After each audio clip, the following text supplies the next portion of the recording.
Welcome to another Village Torah portion discussion with me, your host, Rabbi Drew. And this week's Torah portion is Re'eh. Now, Re'eh is we are still in the book of Deuteronomy, and a lot of Deuteronomy is really Moses's final addresses to Bnei Israel, to the Jewish people, about entering into the land of Israel.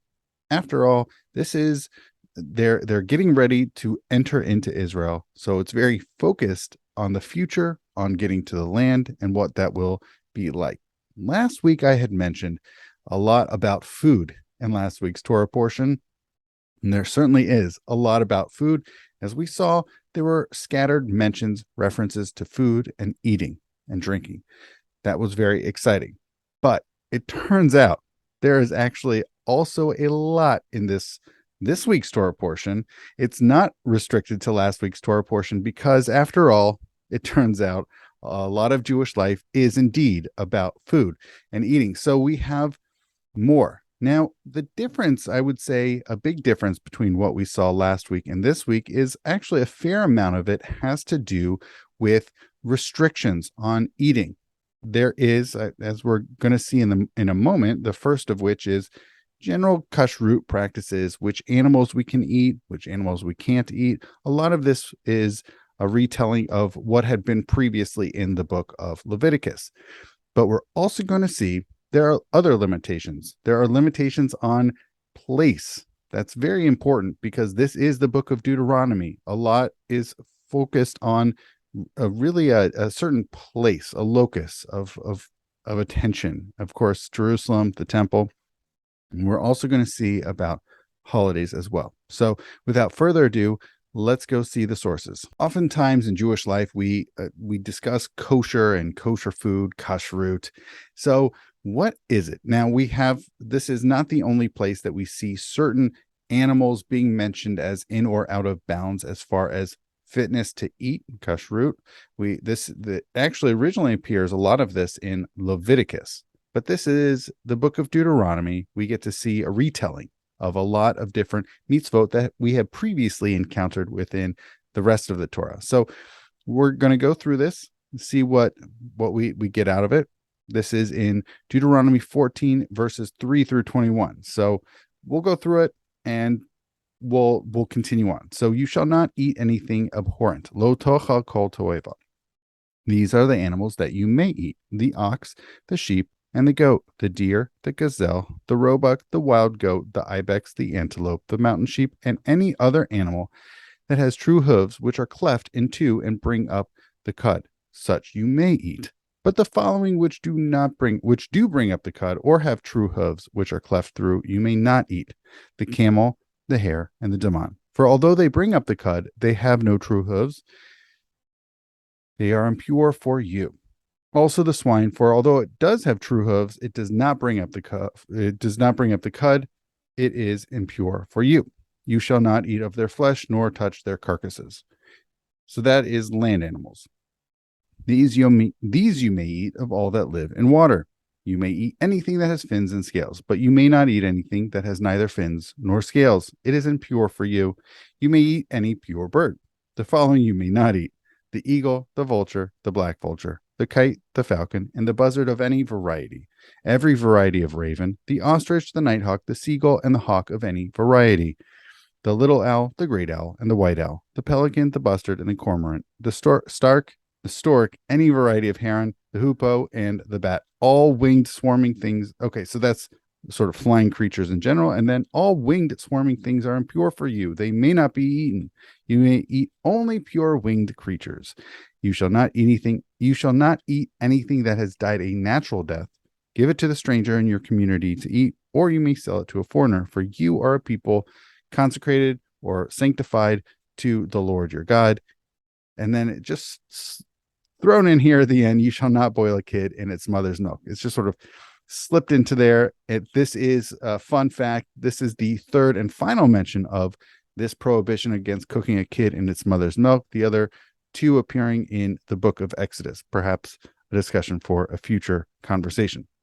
So that's kashrut in a nutshell, of which animals are in and out of bounds of what we can and cannot consume for kashrut, of land animals, of flying animals, of sea animals, and everything else that is off limits. So that's a nutshell, but that's actually not the focus of what I want to look at. So despite this focus on kashrut and of eating practices, that actually is not really common throughout this week's Torah portion. Yes, there is a sense of what we can eat and what we cannot eat, that there are certain things that we can and cannot eat. However, I think a bigger focus actually is on when things that you actually can eat, are there limitations on it? Now, I think a big piece of this is where this intersects. We have, of course, what we can eat, and where it intersects with this big theme, overarching theme, really, of the book of Deuteronomy about place, specifically the land of Israel.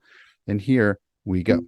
So this is Deuteronomy. This is earlier on in the Torah portion in chapter 12, verses 15 through 28. But whatever you desire, whenever you desire, you may slaughter and eat meat in any of your settlements, according to the blessing that the Lord your God has granted you. The impure and the pure alike may partake of it, as of the gazelle and the deer. But you must not partake of the blood. You shall pour it out on the ground like water. You may not partake in your settlements of the tithes of your new grain or wine or oil, of the firstlings of your herds and flocks, or of any of the votive offerings that you vow, or of your free will offerings, or of your contributions. So these are all things that are to be contributed in a holy fashion, that are not necessarily for you, but you are to, I would say, the typical farmers to give to the priests typically. These you must consume before the Lord. Now we really get into the locale specific, the geographically specific. These you must consume before the Lord. This is a reference to the temple, your God, in the place that the Lord your God will choose in Jerusalem. You and your sons and your daughters, your male and your female slaves, and the family of the Levite in your settlements, be happy, rejoice before the Lord your God in all your undertakings. Be sure not to neglect the family of the Levite as long as you live in your land. When the Lord enlarges your territory, we're going back to this geographical aspect, as promised, and you say, I shall eat some meat, for you have the urge to eat meat, you may eat whenever you wish. If the place where the Lord has chosen to establish the divine name is too far from you, you may slaughter any of the cattle or sheep that the Lord gives you, as I have instructed you, and you may eat to your heart's content in your settlements. Eat it, however, as the gazelle and the deer are eaten. The impure may eat it together with the pure. This is talking about people who are in a state of purity or impurity. But make sure that you do not partake of the blood, for the blood is the life, and you must not consume the life with the flesh. You must not partake of it. You must pour it out on the ground like water. You must not partake of it, in order that it may go well with you and with your descendants to come, for you will be doing what is right in the sight of the Lord. But such sacred and votive donations as you may have shall be taken by you to the site that the Lord will choose. Back again to this specific location, which ultimately will become Jerusalem, the holy temple. You shall offer your burnt offerings, both the flesh and the blood, on the altar of the Lord your God, and of your other sacrifices. The blood shall be poured out on the altar of the Lord your God, and you shall eat the flesh. Be careful to heed all these commandments that I enjoin upon you. Thus it will go well with you and with your descendants after you forever, for you will be doing what is good and right in the sight of the Lord your God. So this is the merging of, like I said, this is the intersection between eating and certain limitations and location, right? As they approach not only to the land of Israel in general, but also specifically to where the Lord our God will choose. Now, yes, they had a couple of, before ultimately Solomon building the temple, there were some places along the way that they had set up of where they had sort of their places of operation for making offerings. But ultimately, once they settled and Solomon built the temple, that was where it was. Okay. Now we have another location-based passage here. This is in chapter 14, verses 22 through 29. You shall set aside every year a tenth part of all the yield of all your sowing that is brought from the field. You shall consume the tithes of your new grain, your new wine, your new oil, and the firstlings of your herds and flocks in the presence of the Lord your God, in the place where God will choose to establish the divine name, so that you may learn to revere the Lord your God forever. Again, we are now going back to the very location-specific aspect of certain eating aspects of this is now a prescription. You are to eat these specifically in Jerusalem. Should the distance be too great for you, should you be unable to transport them because the place where the Lord your God has chosen to establish the divine name is far from you, and because the Lord your God has blessed you, you may convert them into money. So you exchange these things that you are supposed to take with you to Jerusalem and consume within Jerusalem. Now, what if, because it's so heavy, you exchange it for money? So you say, okay, I have these agricultural items. I'm supposed to take them there. It's too much. I'm going to swap them out for money. So sell them to someone. And then with that money that we have in our hand, wrap up the money and take it with you to the place that the Lord your God has chosen. And spend the money on anything you want: cattle, sheep, wine, beer, anything you may desire. And you shall feast there in the presence of the Lord your God and rejoice with your household. So this is, you're supposed to take these items. You're supposed to take this money now that you have exchanged for what you were supposed to have eaten in Jerusalem. And now you're supposed to have wine, beer, all this food. It's supposed to be incredible. And this is really fascinating. I think we might lose sight of this. Rejoice that there is a happiness aspect. This is a way of saying, look, we've spent all this effort and energy into all this harvesting and in making all these things grow. This is what we're now taking to Jerusalem to enjoy. But do not neglect the family of the Levite in your community, for he has no hereditary portion as you have. Every third year you shall bring out the full tithe of your yield of that year, but leave it within your settlements. Then the family of the Levite, who has no hereditary portion as you have, and the stranger, the fatherless, and the widow in your settlements shall come and eat their fill, so that the Lord your God may bless you in all the enterprises you undertake. So we have, again, more. This is location specific of consumption of both eating and drinking. This is Jerusalem based eating and drinking. Okay. So that's all the geographic. If we want to think about this, this is geographical. This is spatial restrictions on eating and drinking. And now we're going to get to Passover. So now we're going to get to different holidays, sort of temporal restrictions on eating and drinking of things that we might otherwise be able to eat and drink. Actually, I before we move forward with this section, I do want to point out that I after we discussed what took place in Numbers 28 and 29 with all the various holidays, with the light offerings, the libations, and so forth, I've heard from some of you that this gave you a sort of a fresh perspective on all of these holidays. Yes, what took place in Numbers 28 and 29 was very focused on what was being offered up in terms of libations and sacrifices to God, but at least it provided a framework for the holidays and all in sort of a one compact way.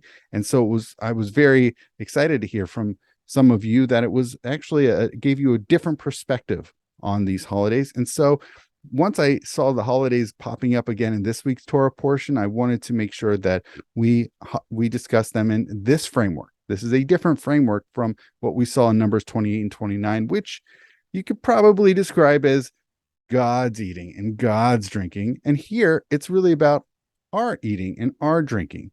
And here we go. So as I mentioned, this is Deuteronomy 16 verses 1 through 8, Passover. Observe the month of Aviv and offer a Passover service to the Lord your God, for it was in the month of Aviv at night that the Lord your God freed you from Egypt. You shall slaughter the Passover sacrifice for the Lord your God from the flock and the herd in the place where the Lord will choose to establish the divine name.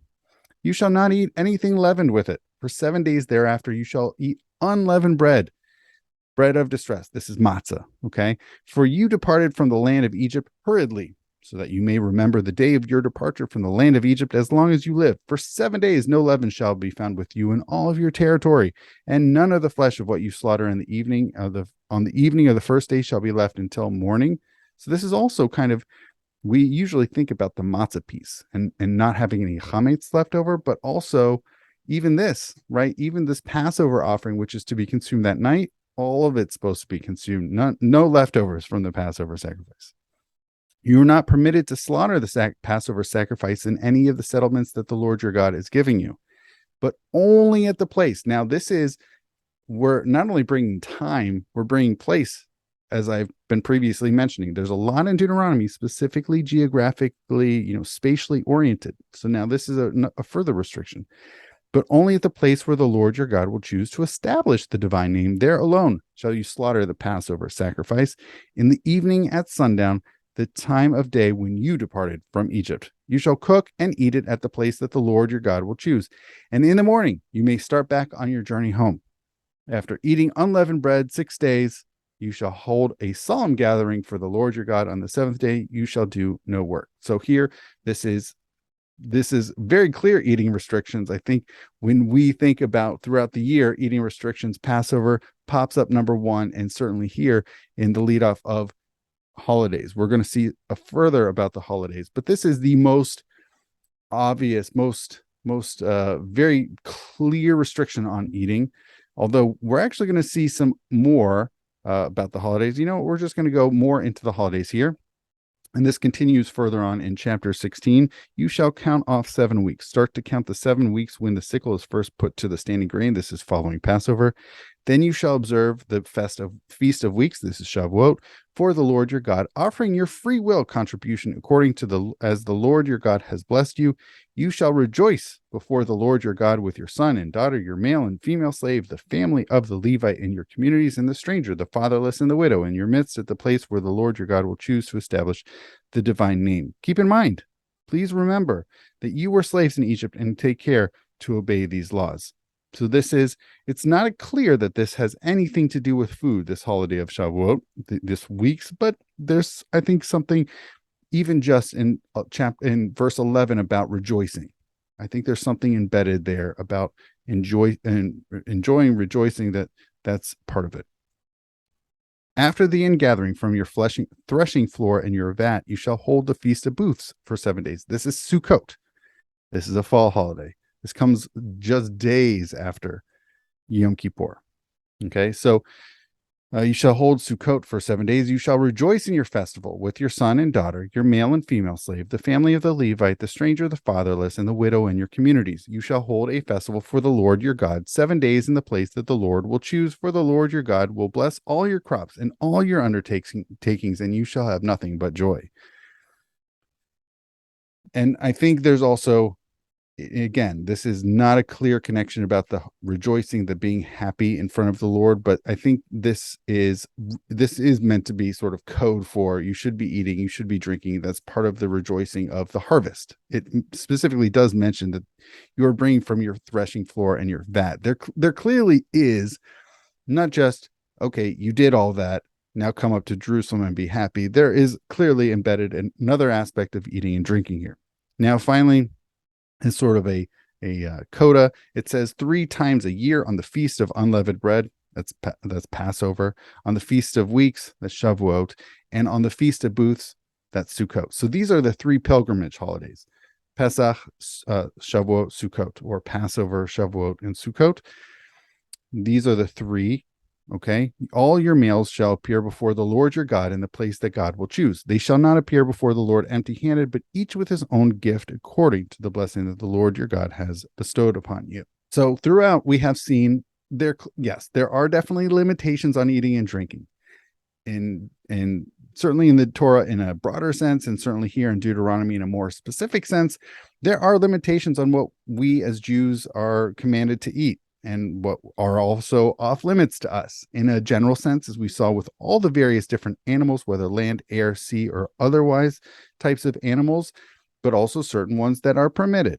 However, there are also specific place restrictions, right? We have certain places that sometimes with certain what we gather, right, our harvests that are supposed to be consumed in Jerusalem at certain times. So it's not just simply, okay, even when we have typically permissible items, there are actually things that are to be specifically consumed and brought up to Jerusalem, not really not operable now that our temple lays in ruins, but that is at least what is commanded here in Deuteronomy. And then finally, time, right? So it's not just a place restriction, but also time, that we have different holidays that, it sounds kind of funny, that demand rejoicing, that demand a certain enjoyment, but also we do have Passover here. Now, this Passover is a surprise to nobody that we have this restriction against leavened bread and we're to eat matzahs, but that's part of sort of the broader array of our eating practices, so that we have that there. So again, following up from last week's Torah portion where we talked a lot about food, where it just popped up, kept popping up here, there, and everywhere. Here this week, it was a lot more concerted, where we would have these chunks of where we do have these chunks about food practices and food eating restrictions and drinking restrictions are a lot more laid out and in various sort of batches, as it were. So I hope this was helpful. I hope this was at the very least, whether we think about eating and kashrut in a general sense, whether we think about these various agricultural practices, which are not currently operable due to our temple currently destroyed. Hopefully these were helpful, but also certainly as we come upon the fall set of holidays, to think about the 3 pilgrimage holidays in a hopefully to think about them in a different sense. Of course, we talked about them in the libations and the sacrifices with Numbers 28 and 29, but this is a different angle. That was about God eating and drinking and how we could make that happen. But here, this is about really focused on, yes, the harvest and the agricultural rejoicing aspect, but more specifically, how we are affected in our eating and drinking practices, but more importantly, enjoying and rejoicing in them. So hopefully this was helpful and insightful for thinking about these food and drink restrictions, but also opportunities. I think that's something that we often forget about in our own Jewish practice, just because we think about, oh, we can't eat this, we can't drink that, we can't do this, but it turns out that there are also a lot of opportunities that occur because of that, and certain even rejoicing opportunities as well. So I hope this was insightful. And as always, if you have any questions, feel free to ask me. And before we go, I just want to acknowledge that all Jewish life and programming here are due to the support of Jewish Home of Cincinnati. Thank you so much. And with that, I want to say thank you so much for watching, and Shabbat Shalom.